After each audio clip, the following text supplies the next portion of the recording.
नमस्कार दोस्तों, स्वागत है आपका हमारे चैनल द विल पर अकेडमी में। आज हम लोग कक्षा 7 का इतिहास का अध्याय 10 पढ़ेंगे, जो कि हमारा लास्ट चैप्टर है। इस चैप्टर का नाम है 18वीं शताब्दी में नए राजनीतिक गठन। तो आइए शुरू करते हैं। यदि आप मानचित्र 1 और 2 को ध्यानपूर्वक देखेंगे तो आपको पता चलेगा कि 18वीं शताब्दी के पूर्वार्ध के दौरान उपमहाद्वीप में कुछ विशेष रूप से उल्लेखनीय घटनाएं घटी। गौर कीजिए कि कई स्वतंत्र राज्यों के उदय से मुगल साम्राज्य की सीमाएं किस तरह से बदली। आगे हम पढ़ेंगे मुगल साम्राज्य के बारे में, तो वहाँ पे हम समझते चलेंगे। आप यह भी देखेंगे कि 1765 तक एक अन्य शक्ति यानी ब्रिटिश सत्ता ने पूर्वी भारत के बड़े बड़े हिस्सों को सफलतापूर्वक हड़प लिया। तो 1764 के बक्सर के युद्ध के बाद 1765 में इलाहाबाद की संधि के फलस्वरूप ब्रिटिश की शक्ति बढ़ने लगी थी। उन्होंने कैसे पूर्वी भारत के बड़े बड़े हिस्सों को सफलतापूर्वक हड़पने में सफलता प्राप्त की, इसके बारे में हम आगे पढ़ेंगे। आइए मानचित्र हम देखते हैं। इस मानचित्र में दिया गया है मुगल साम्राज्य की बाहरी सीमा के बारे में। तो हम देखते हैं कि मुगल साम्राज्य की बाहरी सीमा कहाँ से कहाँ तक थी। देखिए यहाँ पे दिया गया है आपको मुगल साम्राज्य की बाहरी सीमा यहाँ से लेके यहाँ तक और दक्कन में यहाँ तक फैली हुई थी।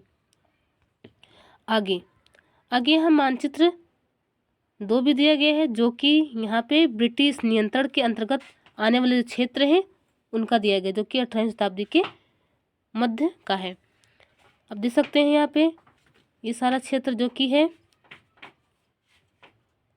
ब्रिटिश क्षेत्र के अंतर्गत आने वाले जो क्षेत्र हैं, देख सकते हैं आप।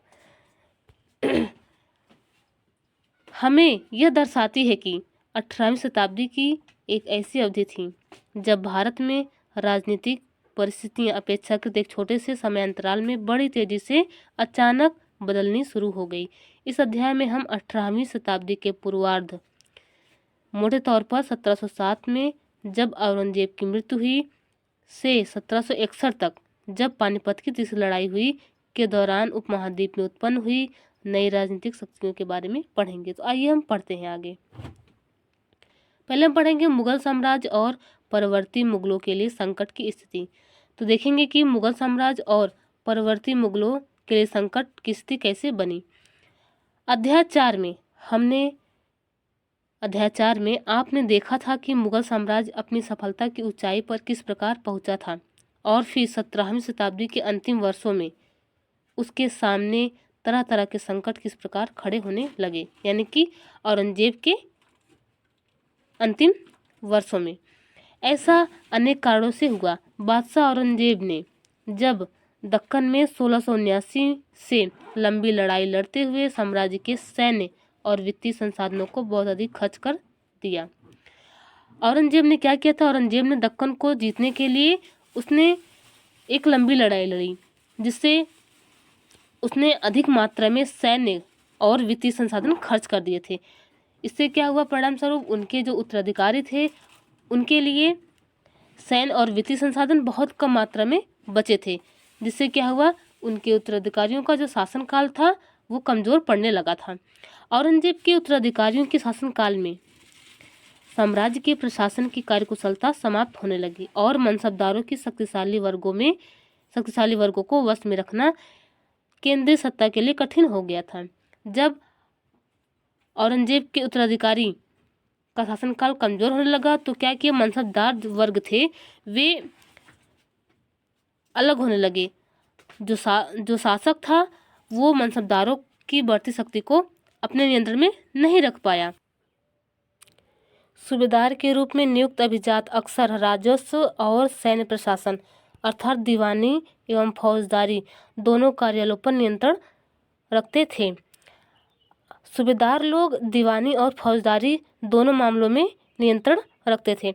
इससे क्या होता था कि मुगल साम्राज्य के जो विशाल क्षेत्र थे उन पर उन्हें विस्तृत राजनैतिक, आर्थिक और सैन्य शक्तियां मिलने लगी। जैसे जैसे सूबेदारों ने प्रांतों पर अपना नियंत्रण सुदृढ़ करना चाहा, वैसे वैसे उन्होंने राजधानी में पहुंचने वाले जो राजस्व थे उनकी मात्रा में कमी करने लगे। उत्तरी तथा पश्चिम भारत के अनेक हिस्सों में जो जमींदार थे किसान थे वे विद्रोह करने लगे, कृषक आंदोलन करने लगे। ऐसा क्यों होता था?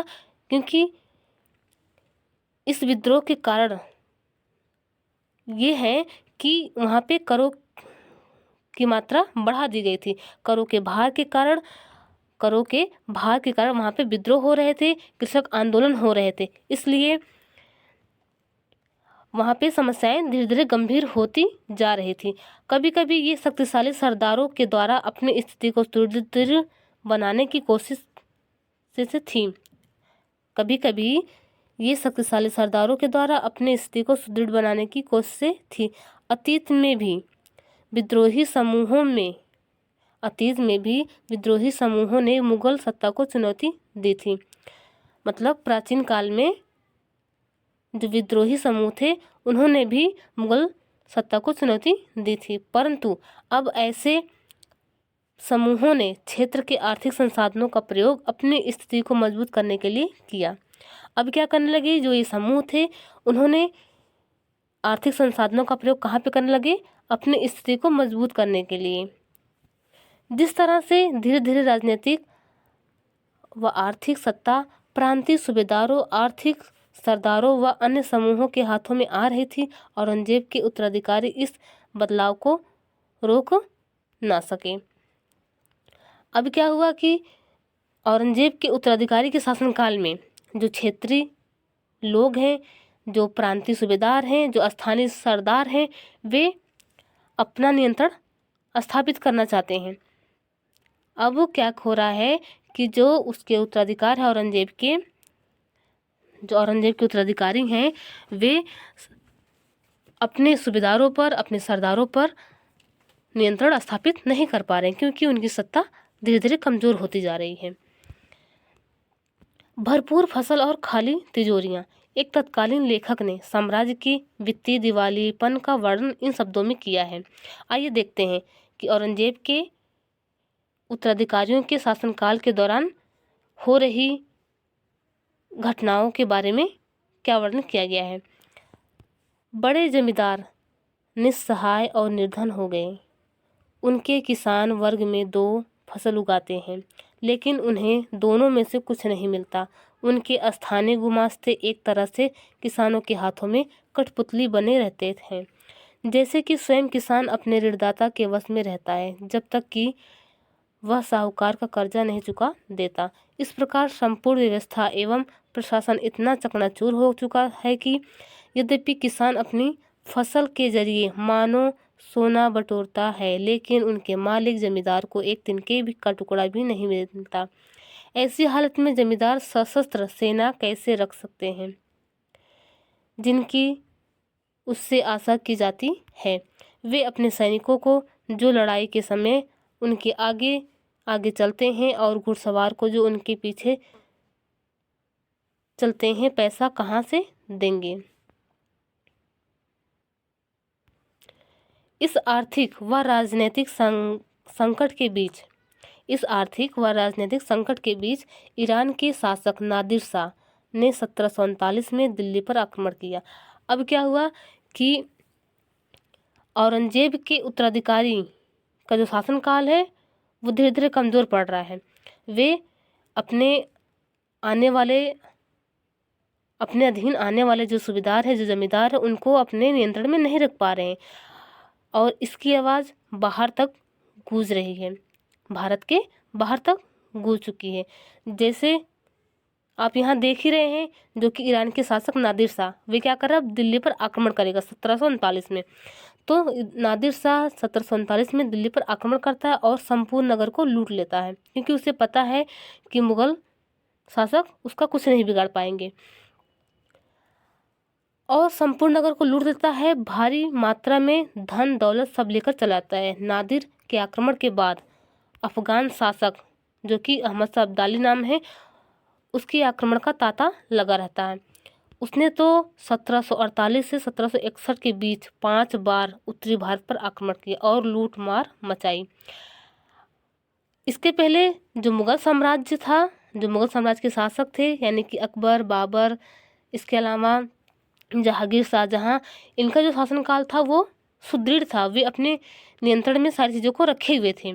लेकिन जैसे जैसे औरंगजेब के उत्तराधिकारी का शासनकाल कमज़ोर होने लगा, बाहरी आक्रमण भी होने लगे। जैसे आप देख ही रहे हैं कि नादिर शाह का आक्रमण हो रहा है, फिर उसके बाद अहमद शाह अब्दाली जो कि भारत पर 5 बार आक्रमण करता है। ये सब क्या कर रहे हैं, हमारे भारत से जो धन संपदा है सबको लूट कर लेके चले जा रहे हैं। नादिर शाह का दिल्ली पर आक्रमण, आइए हम इसके बारे में पढ़ते हैं। नादिर शाह के आक्रमण के परिणाम स्वरूप दिल्ली में जो विध्वंस हुआ उसका वर्णन समकालीन प्रेक्षकों ने किया था। इनमें से एक ने मुगल कोष से जिस तरह धन लूटा गया उसका वर्णन इस तरह से किया गया है। तो मुगल काल में, यानी नादिर शाह की दिल्ली के आक्रमण के समय मुगल काल में जो मुगल कोष लूटे गए हैं उसके बारे में यहाँ पे वर्णन किया गया। आइए देखते हैं इसके वर्णन में क्या लिखा गया है।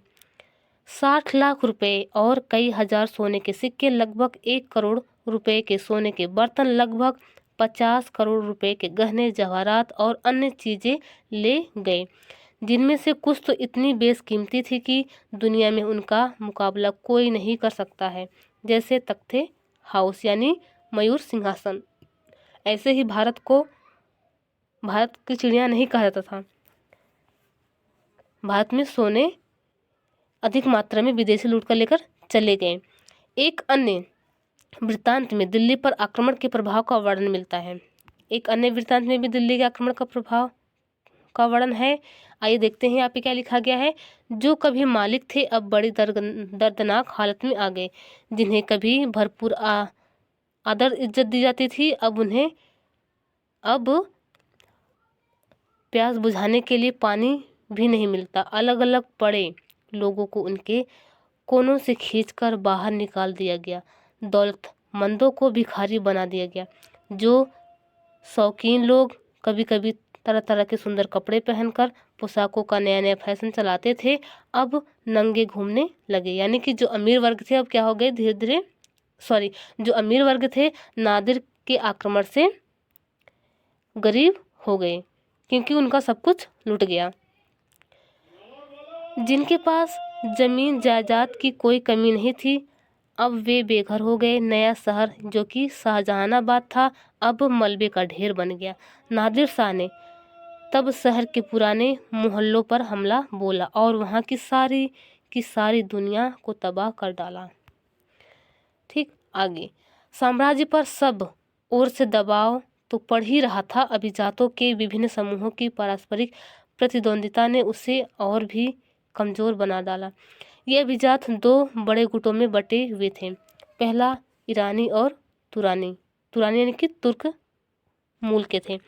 काफी समय तक परिवर्तित मुगल बादशाह इनमें से एक या दूसरे समूह के हाथों की कठपुतली बने रहे।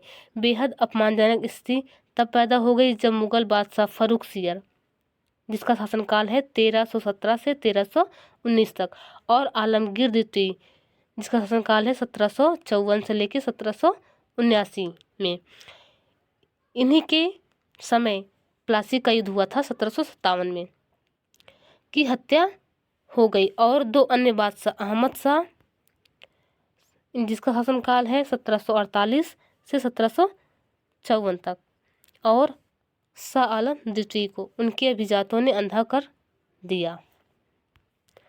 आगे हम पढ़ेंगे नए राज्यों के उदय के बारे में। मुगल सम्राटों की सत्ता के पतन के साथ साथ बड़े प्रांतों के सूबेदारों और बड़े जमींदारों ने उपमहाद्वीप के विभिन्न भागों में अपनी शक्ति और प्रबल बना ली। मुगल साम्राज्य की सत्ता के पतन के समय जो जमींदार है, जो सूबेदार है, वे अपनी शक्ति को क्या कर रहे हैं, अपनी शक्ति को ऊंचाई तक ले जा रहे हैं, अपनी शक्ति का प्रदर्शन कर रहे हैं। यहाँ तक कि अपने बादशाह जिसके अंडर में वे थे पहले, अब वे क्या है, खुद को स्वतंत्र कर रहे हैं। 18वीं शताब्दी के दौरान मुगल साम्राज्य धीरे धीरे कई स्वतंत्र क्षेत्रीय राज्यों में बिखर गया। ऐसा क्यों हुआ? क्योंकि मुगल शासक क्षेत्रीय राज्यों पर नियंत्रण स्थापित नहीं कर पाए। इससे क्या हुआ कि जो वहाँ के जो क्षेत्रीय जमींदार थे, जो क्षेत्रीय लोग थे, वे खुद को स्वतंत्र कर लिए। मोटे तौर पर 18वीं शताब्दी के राज्यों को 3 परस्पर व्यापी समूहों में बांटा सकता है। पहला अवध, दूसरा बंगाल, तीसरा हैदराबाद जैसे वे राज्य जो पहले मुगल प्रांत थे। हालांकि इन राज्यों के शासक अति शक्तिशाली थे और काफ़ी हद तक स्वतंत्र थे। उन्होंने मुगल बादशाह से औपचारिक तौर पर अपने संबंध नहीं तोड़े। ऐसे राज्य जो मुगलों के पुराने शासन काल में वतन जागीरों के रूप में काफ़ी स्वतंत्र थे, इनमें कई राजपूत प्रदेश भी थे। तीसरी श्रेणी में मराठे, सिखों तथा जाटों के राज्य आते थे। ये विभिन्न आकार के थे और इन्हें कड़े और लंबे सशस्त्र संघर्ष के बाद मुगलों से स्वतंत्रता छीनकर ली थी। तो मुगलों की सत्ता कमजोर होने के साथ साथ जो क्षेत्रीय शक्तियां थी, मराठे, सिख, जाट थे, वे धीरे धीरे क्या के विद्रोह कर लिए और खुद को स्वतंत्र करना शुरू कर दिए। आगे हम पढ़ेंगे पुराने मुगल प्रांत के बारे में। तो पुराने मुगल प्रांत में जिन उत्तराधिकारियों राज्यों का उद्भव हुआ, उनमें से 3 राज्य प्रमुख थे। कौन कौन से? अवध, बंगाल और हैदराबाद। ये तीनों ही राज्य उच्च मुगल अभिजातों द्वारा स्थापित किए गए थे। इन तीनों राज्यों के संस्थापक सादत खां जो कि अवध के, मुर्शिद कुली खां जो कि बंगाल के थे और आसफ जाह जो कि हैदराबाद के संस्थापक थे। ये ऐसे व्यक्ति थे जिनका मुगल दरबार में ऊंचा स्थान हुआ करता था। मुगल बादशाहों को उन पर भरोसा और विश्वास था।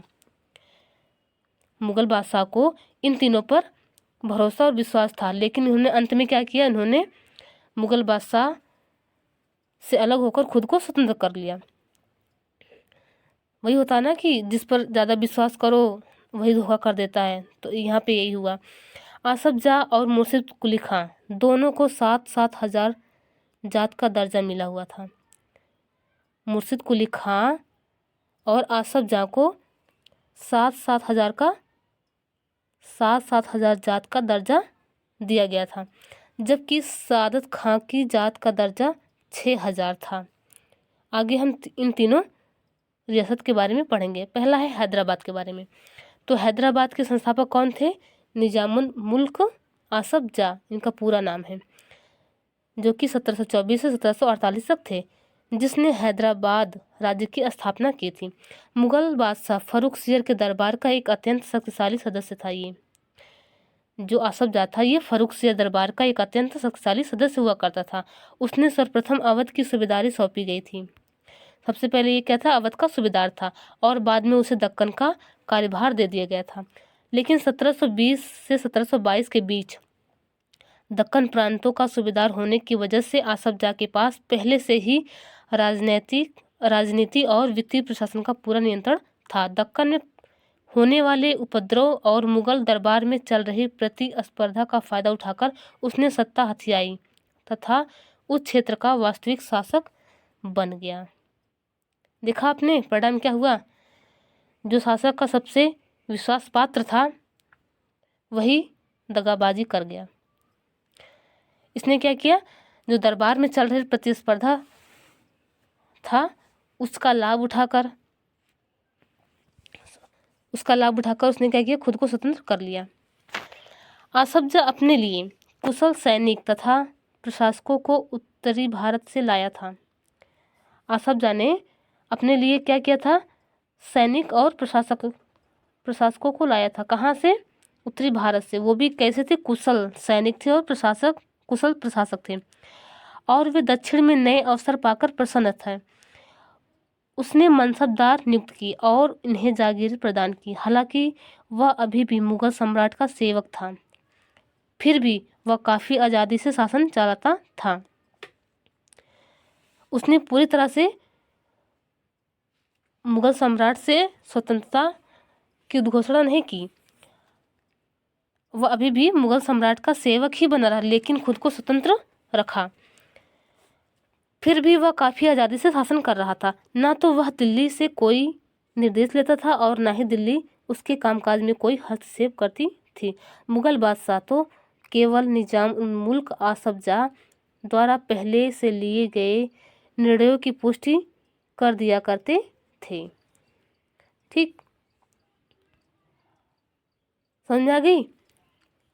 क्या हो रहा है कि हैदराबाद के जो निजामुल मुल्क थे वे अपना शासन खुद चला रहे हैं, अपने तरीके से चला रहे हैं। केवल मुगल बादशाह क्या कर रहे हैं, जो आसफ जाह द्वारा निर्णय लिए गए हैं बस मुगल सम्राट उसकी पुष्टि करते हैं, बस उसके अलावा और कुछ नहीं। आसफ जाह क्या कर रहा है, क्या नहीं कर रहा, वहाँ का कानून कैसा है, उससे उनका कोई मतलब नहीं। आगे, हैदराबाद राज्य पश्चिम की ओर मराठों के विरुद्ध और पठारी क्षेत्र के स्वतंत्र तेलुगु सेनानायकों के साथ युद्ध करने में सदा संलग्न रहता था। पूर्व दिशा में निजाम उल मुल्क आसफ जाह कोरोमंडल तट पर स्थित वस्त्रोत्पादन धन संपन्न क्षेत्र पर अपना नियंत्रण स्थापित करने को उत्सुक था, यानी कि अपना नियंत्रण प्राप्त करने की महत्वाकांक्षा रखता था। देखिए, इधर अंग्रेज भी अपने पैर जमाए हुए हैं, तो अंग्रेजों की शक्ति की उपस्थिति के कारण आसफ जाह वहाँ पे अपना नियंत्रण स्थापित नहीं कर पा रहा है। आगे हम पढ़ेंगे निजाम की फौज के बारे में। निजाम यानी कि हैदराबाद के निजाम के निजी सैनिकों का एक वर्णन जो कि 1790 का है। निजाम के पास 400 हाथियों की सवारी है और उसके आसपास की कई हजार घुड़सवार रहते हैं। इस अत्यंत कुशल और अति सुंदर सजे हुए सवारों का सांकेतिक वेतन 100 रुपये से ज़्यादा है। आगे हम पढ़ेंगे अवध के बारे में, जो कि अवध के संस्थापक है बुरहान उल मुल्क शहादत खां। 1722 में अवध का सूबेदार नियुक्त किया गया था। मुगल साम्राज्य का विघटन होने पर जो राज्य बने उनमें यह राज्य सर्वाधिक महत्वपूर्ण राज्यों में से एक था। ऐसा क्यों था?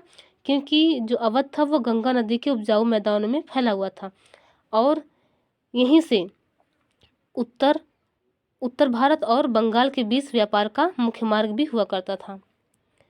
और गंगा नदी में ही जो उत्तर भारत थे और बंगाल के बीच का व्यापार हुआ करता था, यहीं से होकर व्यापारिक मार्ग गुजरते थे। बुरहान उल मुल्क ने भी अवध की सूबेदारी, दीवानी और फौजदारी एक साथ अपने हाथ में ले ली और सूबे के राजनीतिक, वित्तीय और सैनिक मामलों का एकमात्र कर्ताधर्ता बन गया। यानी कि अब क्या हो गया, जो बुरहान मुल्क है ये सर्वा हो गया, सब कुछ इसके हाथ में आ गया। बुरहान मुल्क ने अवध के क्षेत्र में मुगल प्रभाव को कम करने की कोशिश के चलते बुरहान मुल्क ने अवध क्षेत्र में मुगल प्रभाव को कम करने के लिए उसने कोशिश की, जिससे क्या हुआ, मुगलों द्वारा जो नियुक्त अधिकारी थे उनको हटाकर अपने विश्वासपात्र अधिकारी को नियुक्त करना शुरू कर दिया। इसके अलावा उसने जागीरों के आकारों में भी कटौती की और जो रिक्त स्थानों पर उनके जो निष्ठावान सैनिक थे वहाँ पे उसको नियुक्त किया। धोखाधड़ी को रोकने के लिए जागीर अधिकारियों के खातों व लेखों की जांच भी कराई और नवाब के दरबारों द्वारा नियुक्त अधिकारियों द्वारा सभी जिलों के राजस्व का भी निर्धारण फिर से करवाया था। उसने उसके राजपूत जमींदारियों और रुहेलखंडों के अफगानों की उपजाऊ कृषि भूमियों को अपने राज्य में मिला लिया था। राज्य ऋण प्राप्त करने के लिए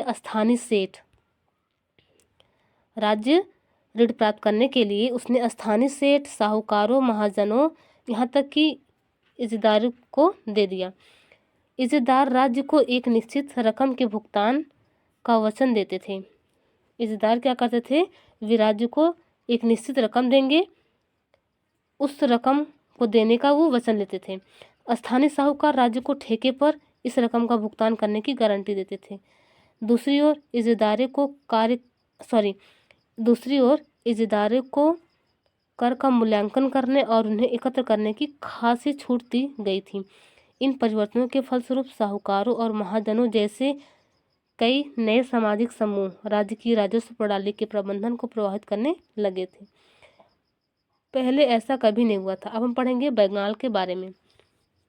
बंगाल के संस्थापक मुर्शिद कुली खां, इन्हीं के नेतृत्व में बंगाल धीरे धीरे मुगल नियंत्रण से अलग हो गया।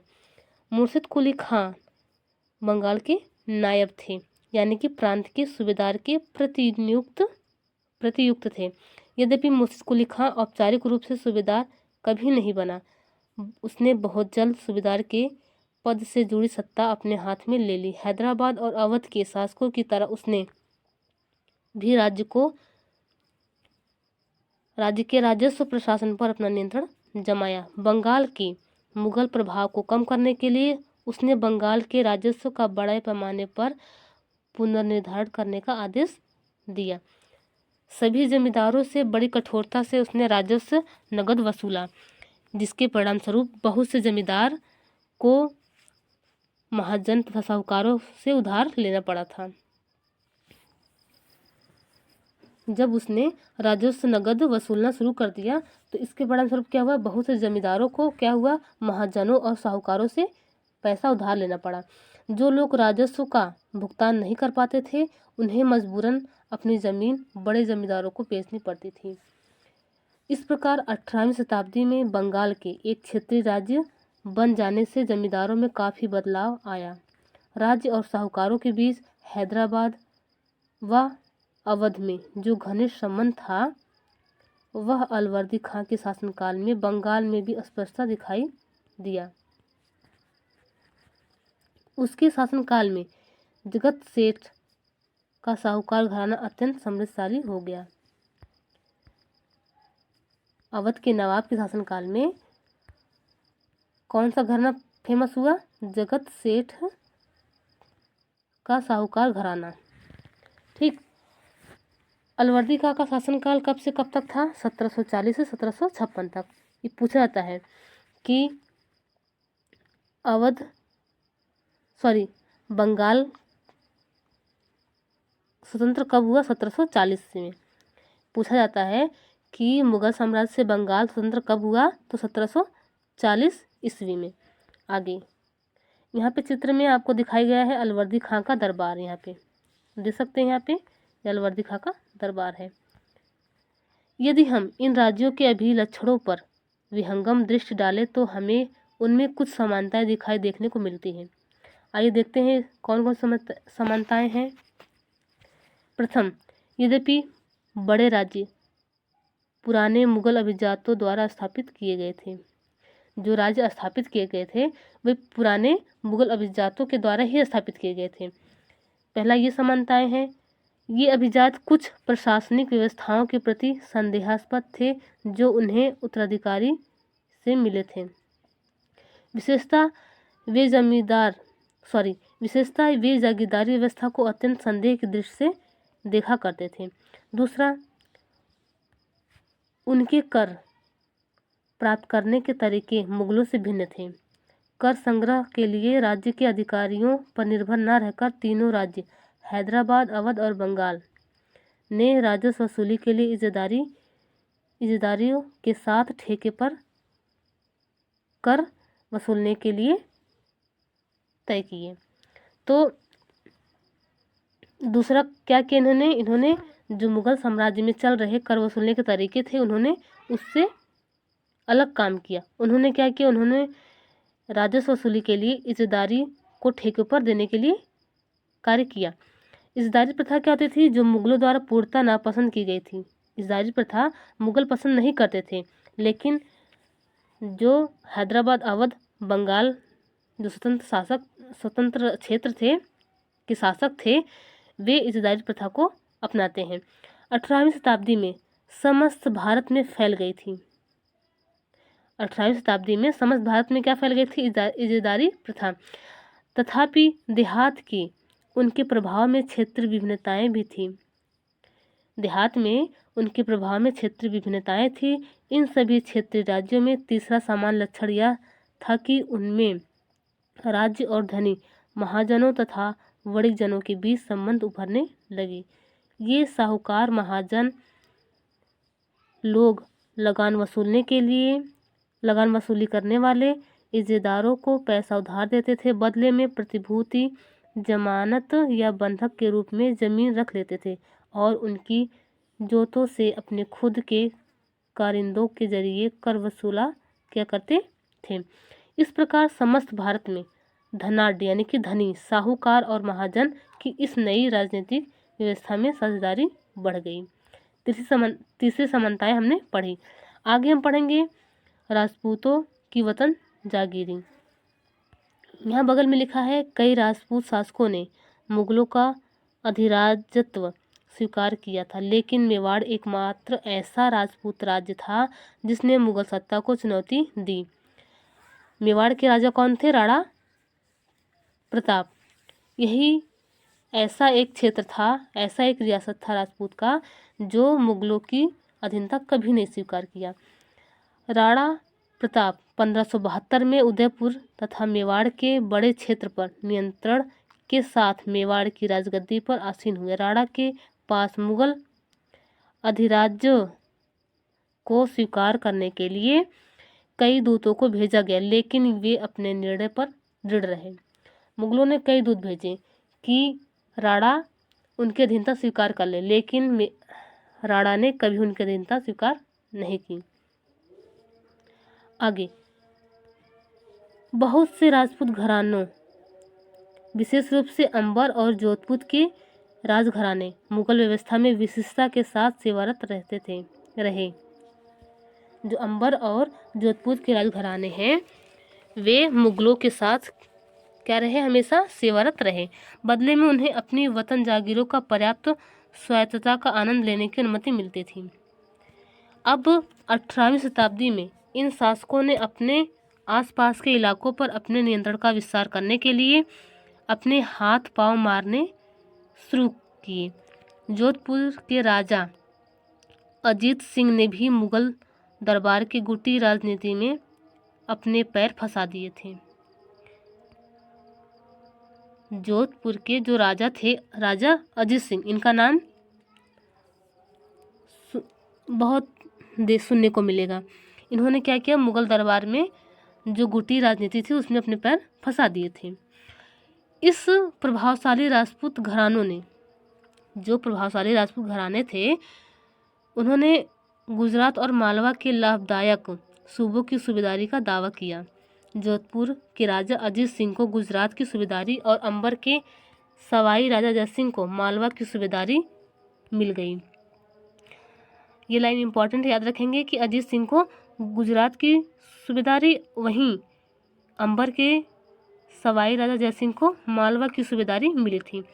बादशाह जहांदार शाह ने 1713 में इन राजाओं के इन पदों का नवीनीकरण कर दिया। उन्होंने अपने वतनों के पास पड़ोस के शाही इलाकों के कुछ हिस्सों पर कब्जा करने की कोशिश की। जोधपुर राजघराने ने नागौर को जीत लिया और अपने राज्य में मिला लिया। दूसरी ओर अंबर ने भी बूंदी के बड़े बड़े हिस्सों पर अपना कब्जा कर लिया। सवाई राजा जयसिंह ने जयपुर में अपनी राजधानी स्थापित की और उसे 1722 में आगरा की सूबेदारी दे दी गई। 1740 के दशक में राजस्थान में मराठों के अभियानों ने इन राजवाड़ों पर भारी दबाव डालना शुरू कर दिया, जिससे उनका अपना विस्तार आगे होने से रुक गया। आगे हम पढ़ेंगे जयपुर के राजा जयसिंह के बारे में। देखते हैं क्या लिखा है। 1732 के एक फारसी वृत्तांत में राजा जयसिंह का वर्णन किया गया है। राजा जयसिंह अपनी सत्ता की चरम सीमा पर थे। 12 वर्ष के लिए वे आगरा के सूबेदार रहे और 5 या 6 वर्ष के लिए मालवा के। उनके पास विशाल सेना, तोपखाना तथा भारी मात्रा में धन संपदा थी। उनका प्रभाव दिल्ली से लेकर नर्मदा नदी के तट तक फैला हुआ था। तो आप देख सकते हैं कि राजा जयसिंह अपनी सत्ता की चरम सीमा पर कैसे थे। उन्हें पहले तो आगरा की सूबेदारी मिली, फिर उसके बाद 6 साल तक उन्हें मालवा की सूबेदारी मिली। इसके अलावा उनके पास भारी सेना भी थी, तोपखाने थे, अधिक मात्रा में धन संपदा भी थी और उनके प्रभाव में कुछ क्षेत्र थे जो कि दिल्ली से नर्मदा नदी के तट पर फैला हुआ था। अंबर के शासक सवाई जयसिंह ने दिल्ली, जयपुर, उज्जैन, मथुरा और वाराणसी में 5 खगोलीय वेधशालाओं का निर्माण किया। जंतर मंतर के नाम से विख्यात इन वेधशालाओं में खगोलीय पिंडों के अध्ययन हेतु कई उपकरण हैं। आगे, आज़ादी हासिल करना, पढ़ेंगे सिख के बारे में। जो कि हमने अध्याय 8 में भी पढ़ा है। 17वीं शताब्दी के दौरान सिख एक राजनैतिक समुदाय के रूप में गठित हो गए। इससे पंजाब के क्षेत्रीय राज्य निर्माण को बढ़ावा मिला। सिख शुरुआत में सिख धार्मिक थे, लेकिन समय के साथ साथ मुगलों के आक्रमण के कारण वे राजनीतिक हो गए। गुरु गोविंद सिंह ने 1699 में खालसा पंथ की स्थापना से पूर्व और उसके पश्चात राजपूत व मुगल शासकों के खिलाफ कई लड़ाइयाँ लड़ी। 1708 में जब गुरु गोविंद सिंह की मृत्यु हो गई, उसके बाद बंदा बहादुर ने नेतृत्व किया। खालसा ने मुगल सत्ता के खिलाफ विद्रोह किया। बंदा बहादुर के नेतृत्व में खालसा ने मुगल सत्ता के खिलाफ विद्रोह किए। उन्होंने बाबा गुरु नानक और गुरु गोविंद सिंह के नाम के सिक्के भी गढ़वाकर अपने शासन को सार्वभौम बताया था। सतलुज और यमुना नदी के बीच के क्षेत्र में उन्होंने प्रशासन की स्थापना की। यहाँ तक कि 1715 में बंदा बहादुर को बंदी बना लिया गया था और 1716 में उन्हें मार दिया गया था। 18वीं शताब्दी में कई योग्य नेताओं के नेतृत्व में सिखों ने अपने आप को पहले जत्थों में और बाद में मिसलों में संगठित किया। इन जत्थों और मिसलों की संयुक्त सेनाएं दल खालसा कहलाती थी। उन दिनों दल खालसा बैसाखी और दिवाली के पर्वों पर अमृतसर में मिलता था। इन बैठकों में वे सामूहिक निर्णय लिया जाते थे, जिन्हें गुरुमत्ता, गुरु के प्रस्ताव, तो पूछा जाएगा गुरुमत्ता क्या होता है, गुरु के प्रस्ताव कहा जाता है। सिखों ने राखी व्यवस्था स्थापित की, जिसके अंतर्गत किसानों से उनकी उपज का 20% कर के रूप में लेकर बदले में उन्हें संरक्षण प्रदान किया जाता था। तो वे कर क्यों लेते थे? 20% उपज का 20% कर लेते थे, क्योंकि उन्हें संरक्षण देते थे उनके बदले में। और संरक्षण देने के लिए हमें सेना की धन की आवश्यकताएं होती है। धन रहेगा तभी सेनाएं खड़ी होंगी, हथियार तभी आएंगे जिससे हम उनकी रक्षा कर सकें। आगे गुरु गोविंद सिंह ने खालसा को प्रेरित किया था कि शासन उनके भाग्य में है।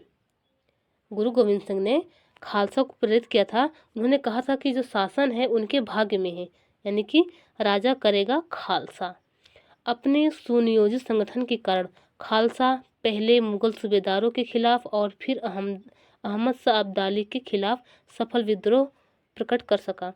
अहमद शाह अब्दाली ने मुगलों से पंजाब का समृद्ध प्रांत और सरहिंद की सरकार को अपने कब्जे में कर लिया था। खालसा ने 1765 में अपना सिक्का गढ़कर सार्वभौम शासन की घोषणा की। ये भी इम्पोर्टेंट लाइन है, आप याद रखेंगे कि 1765 में क्या हुआ था। खालसा ने 1765 में अपना सिक्का गढ़कर सार्वभौम शासन की घोषणा की थी। यह महत्वपूर्ण है कि सिक्के पर उत्कीर्ण शब्द वही थे जो बंदा बहादुर के समय में खालसा के आदेशों में पाए जाते थे।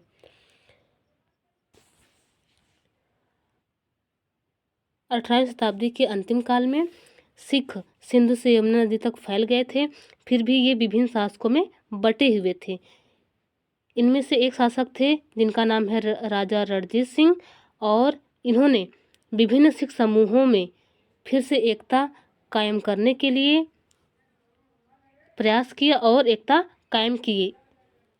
इसके अलावा 1799 में इन्होंने लाहौर को अपनी राजधानी बनाई, जो कि इनकी राजनीतिक राजधानी थी, और इन्होंने धार्मिक राजधानी बनाई जो कि अमृतसर थी। आगे हम पढ़ेंगे मराठा के बारे में। मराठा राज्य एक अन्य शक्तिशाली क्षेत्रीय राज्य था। मराठा राज्य भी एक शक्तिशाली क्षेत्र था जो मुगल शासक का लगातार विरोध करके उत्पन्न हुआ था। शिवाजी 1627 से 1680 में दिया गया इनका शासन ने शक्तिशाली योद्धा परिवारों, जिनको देशमुख कहा जाता है, की सहायता से एक स्थानीय राज्य की स्थापना की।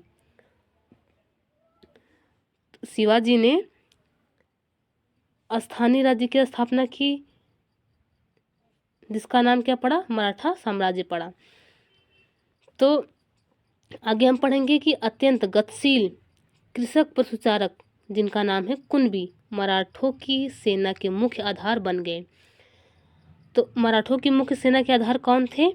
यही थे कृषक पशुचारक, जिनका अन्य नाम था कुणबी। शिवाजी ने प्रायद्वीप के मुगलों को चुनौती देने के लिए इन सैन्य बल का प्रयोग किया। शिवाजी की मृत्यु के पश्चात मराठा राज्य में प्रभावी शक्ति, जिनका नाम था चित्पावन ब्राह्मण, ये एक परिवार था और इन्हीं के हाथ में ये शक्ति रही, जो शिवाजी के उत्तराधिकारियों के शासनकाल में पेशवा के रूप में अपनी सेवाएं देते थे। पेशवा यानी कि प्रधानमंत्री जो कहा जाता है। पुणे में मराठा राज्य की राजधानी बन गया था। जो पुणे था मराठा राज्य की राजधानी था। पेशवा की देखरेख में ही मराठों ने अत्यंत सफल सैन्य संगठन का विकास कर लिया। उनकी सफलता का रहस्य यह था कि वे मुगलों के किलाबंद इलाकों से टक्कर न लेते हुए उनके पास चुपचाप निकलकर शहरों कस्बों पर हमला बोलते और मुगल सेना से ऐसे मैदानी इलाकों में मुठभेड़ लेते जहां रसद पाने और कुमक आने के रास्ते आसानी से रोके जा सकते थे।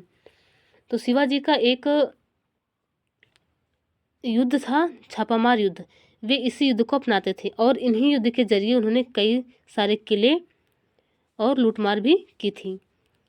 ये मराठा साम्राज्य का एक प्रसिद्ध युद्ध है, छापामार युद्ध, जो कि शिवाजी के द्वारा अपनाया गया था।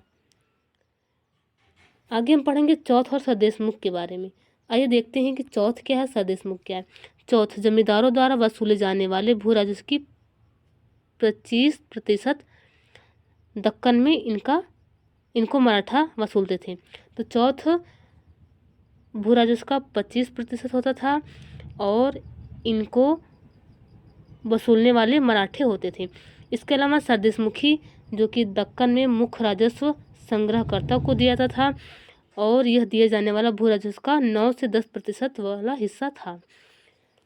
आगे 1720 से 1761 के बीच मराठा साम्राज्य का काफ़ी विस्तार हुआ, जो कि पेशवा काल चल रहा है। उसने धीरे धीरे यानी कि सने सने और काफ़ी सफलतापूर्वक मुगल साम्राज्य की सत्ता को क्षति पहुंचाई। 1720 के दशक तक मालवा और गुजरात मुगलों से छीन लिए गए थे। ये पेशवा काल चल रहा है, याद रखिएगा। 1730 के दशक तक मराठा नरेश को समस्त दक्कन प्रायद्वीप के अधिपति के रूप में मान्यता मिल गई और साथ ही इस क्षेत्र में चौथ और सरदेशमुखी कर वसूलने का अधिकार भी मिल गया। याद रखेंगे कि मराठों को चौथ और सरदेशमुखी वसूलने का अधिकार कब मिला? 1730 के दशक तक, जब मराठा नरेश ने दक्कन प्रायद्वीप को अधिपति के रूप में मान्यता मिली थी। जब 1730 के दशक में मराठा नरेश को दक्कन प्रायद्वीप के अधिपति के रूप में मान्यता मिल गई थी, तो साथ ही उन्हें चौथ और सरदेशमुखी कर वसूलने का भी अधिकार मिल गया था।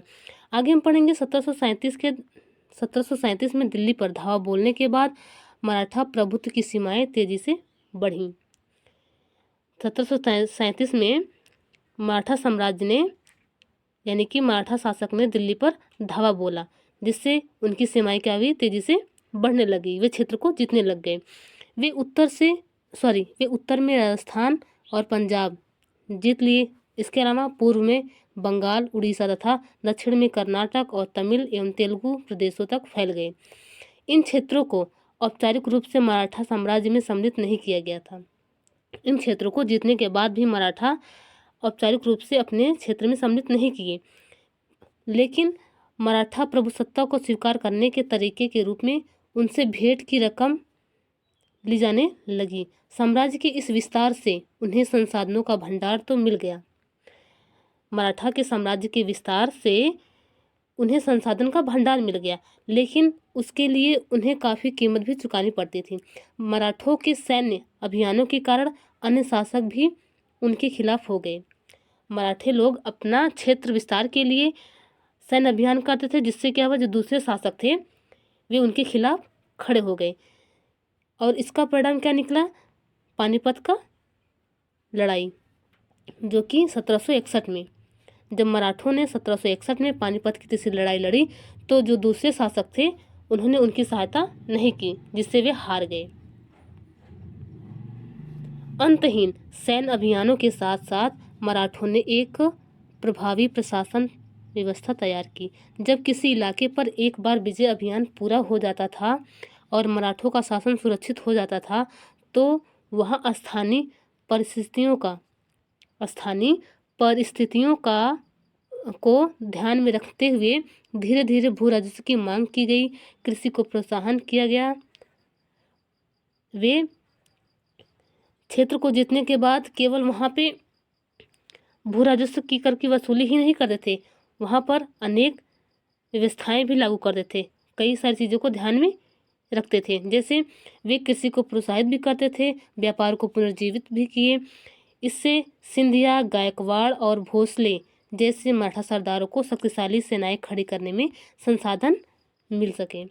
1720 के दशक में मालवा में मराठा अभियानों ने उस क्षेत्र में स्थित शहरों के विकास व समृद्धि को कोई हानि नहीं पहुंचाई। उज्जैन सिंधिया के संरक्षण में। सिंधिया कहाँ के थे? उज्जैन।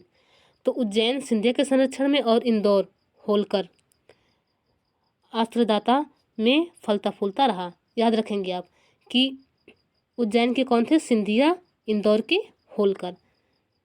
इम्पॉर्टेंट है, याद रखेंगे। ये शहर हर तरह से बड़े और समृद्धशाली थे और वे महत्वपूर्ण वाणिज्यिक और सांस्कृतिक केंद्रों के रूप में कार्य कर रहे थे। मराठों द्वारा नियंत्रित इलाकों में व्यापार के नए मार्ग खुले। चंदेरी के क्षेत्र में उत्पादित रेशम वस्त्रों को मराठों की राजधानी पुणे में नया बाजार मिला। बुरहानपुर पहले आगरा और सूरत के बीच की दूरी पर अपने व्यापार में संलग्न था। बुरहानपुर पहले क्या था? पहले आगरा और सूरत के बीच की दूरी पर अपने व्यापार में संलग्न था, लेकिन अब उसने अपने वाणिज्यिक भीतरी क्षेत्र को बढ़ाकर दक्षिण में पुणे और नागपुर को तथा पूर्व में लखनऊ तथा इलाहाबाद को शामिल कर लिया था। तो अब हम पढ़ेंगे जाट के बारे में। अन्य राज्यों की तरह जाट ने भी 17वीं और 18वीं शताब्दी में अपनी सत्ता सुदृढ़ की।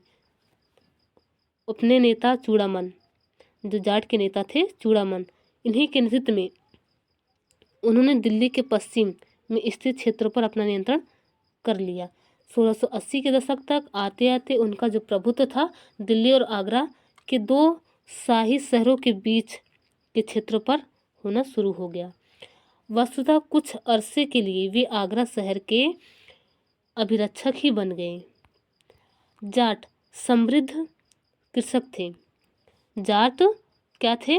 एक समृद्ध कृषक थे और उनके प्रभुत्व क्षेत्र में पानीपत तथा बल्लभगढ़ जैसे शहर महत्वपूर्ण व्यापारिक केंद्र बन गए। सूरजमल के राज्य में भरतपुर शक्तिशाली राज्य के रूप में उभरा। 1739 में जब नादिर शाह ने दिल्ली पर हमला बोलकर उसे लूटा तो दिल्ली के कई प्रतिष्ठित व्यक्तियों ने भरतपुर में शरण ली। नादिर शाह के पुत्र का नाम है जवाहिर शाह के पास 30,000 सैनिक थे। उसने 20,000 अन्य सैनिक मराठाओं से लिए, 15,000 सैनिक सिखों से लिए और इन सबके बलबूते पर वह मुगलों से लड़ा।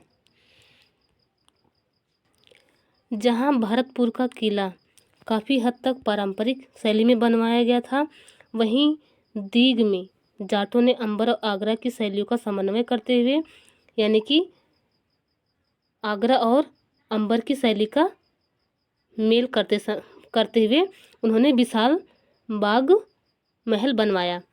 शाही वास्तुकला से जिन रूपों को पहली बार शाहजहां के युग से जोड़ा गया था, दीग की इमारतें उन्हीं रूपों के नमूने पर बनाई गई थी। तो भारत का किला कैसा था? पारंपरिक शैली में बना था। वहीं पे जाटों ने दीग में एक विशाल बाग महल बनवाया जो कि आगरा और अंबर की शैली में बना हुआ था, जो कि हमने अध्याय 5 और 9 में पढ़ा है। यहाँ पे बोल रहा है कि दोनों के चित्र 12 को देखें। ठीक है, आगे अब हम पढ़ेंगे। हमारा लास्ट पैराग्राफ है, लास्ट टॉपिक है फ्रांसीसी क्रांति। तो 1789 से 1794 तक फ्रांसीसी क्रांति हुई। आइए हम पढ़ते हैं। 18वीं शताब्दी में भारत की विभिन्न राज्य व्यवस्थाओं में जनसाधारण को अपनी अपनी सरकारों के कार्यों में हिस्सा लेने का अधिकार नहीं था। यानी कि 18वीं शताब्दी में भारत की जो विभिन्न राज्य व्यवस्था थी, उस राज्य व्यवस्था में जो आम जनता थी, आम जनता को अपनी सरकार के कार्यों में हिस्सा लेने का अधिकार नहीं था। ठीक ऐसी स्थिति पश्चिमी दुनिया में भी थी। 18वीं शताब्दी के आखिरी दशकों तक बनी हुई थी।